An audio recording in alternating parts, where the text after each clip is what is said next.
Why avoiding or overindulging in nourishment creates limitation. One of the best things we can do for our body and mind is to take a moment to pause after we've accomplished something and soak in the satisfaction of it. It's called the nourishment phase in Hakomi's sensitivity cycle, a topic that I've studied and taught my clients about extensively and written about in the past.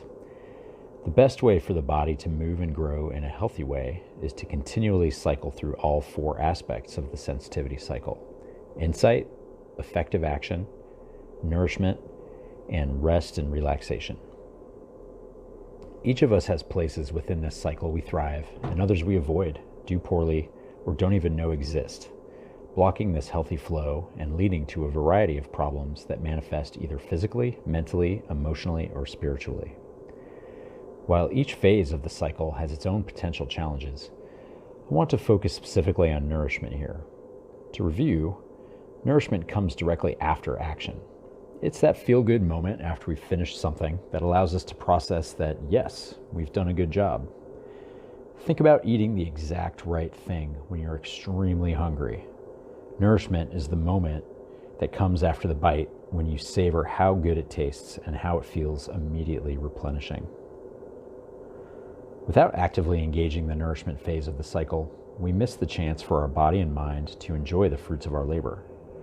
We miss integrating the lessons and experience of our actions, good or bad, and gaining a deeper understanding of the impact of what we do. Aiming directly at nourishment is a direct route to building greater skillfulness for our future actions. I see countless examples of a less than optimal relationship with nourishment, and it doesn't always look the way you think it might.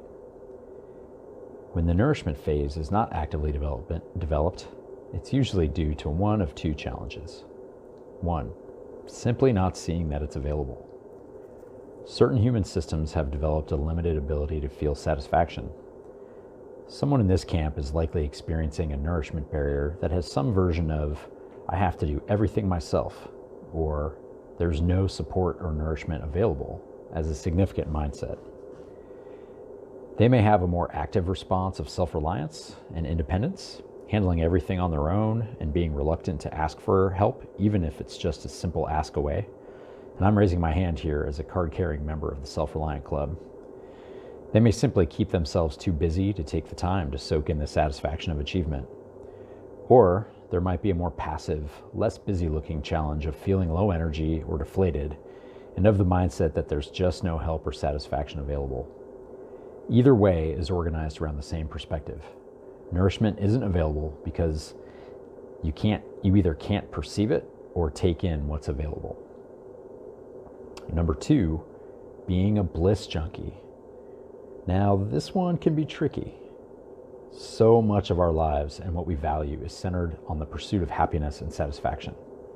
So many people struggle with finding happiness that those of us that are able to find it and really live within it can perceive that it's the logical endpoint to personal development.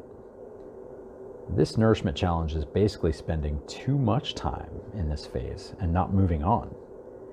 It's the equivalent of someone who only works or only chills on the couch. These individuals are the opposite of the self-sufficient profile. They are bliss seekers, always looking to stay in a perpetual state of happiness. It sounds weird to consider this as less than optimal, right? Their tendency is to overindulge, and they're prone to getting addicted to the feel-good state. I see this show up a lot in spiritual seekers, psychedelic explorers, festival goers, and even world travelers. They're often seeking to live in a state of constant euphoria and hold an element of not wanting to come down, let something find its conclusion, and move forward into the world again.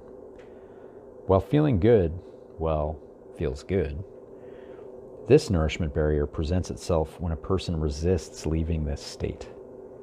Sometimes it's harmless, and we all deserve to live here for a while. But if we get stuck here, it can begin to have ramifications on finances, relationships, and the work of being human. A regular, tangible manifestation of this shows up in relationships when people have difficulty sticking around longer than the honeymoon phase. If you identify with one of these nourishment barriers, it's important first to build awareness around this set of patterns, and then to experiment with ways to move skillfully through this phase. For you self-sufficient individuals who don't pause for a moment of nourishment or just struggle to see it, the question to ask is, where is support or satisfaction available that I may not be seeing? More often than not, the feeling of nourishment or support not being available is an internal barrier not rooted in reality. These folks must understand that making a small practice out of finding ways to feel nourished, whether it's in the help of a friend or in savoring the rich taste of something delicious, will be an effort they'll need to experiment with over and over. Now, for you bliss junkies, the awareness question to ask is, and now what? What can you now do with this energized state you've attained? This one is a bit more difficult to address because these folks aren't necessarily in a place of pain or lack to drive them into deeper inquiry. But there does need to be a moment of reflection around what's being avoided or what experiences, or even responsibilities, they're missing out on by seeking a constant state of bliss.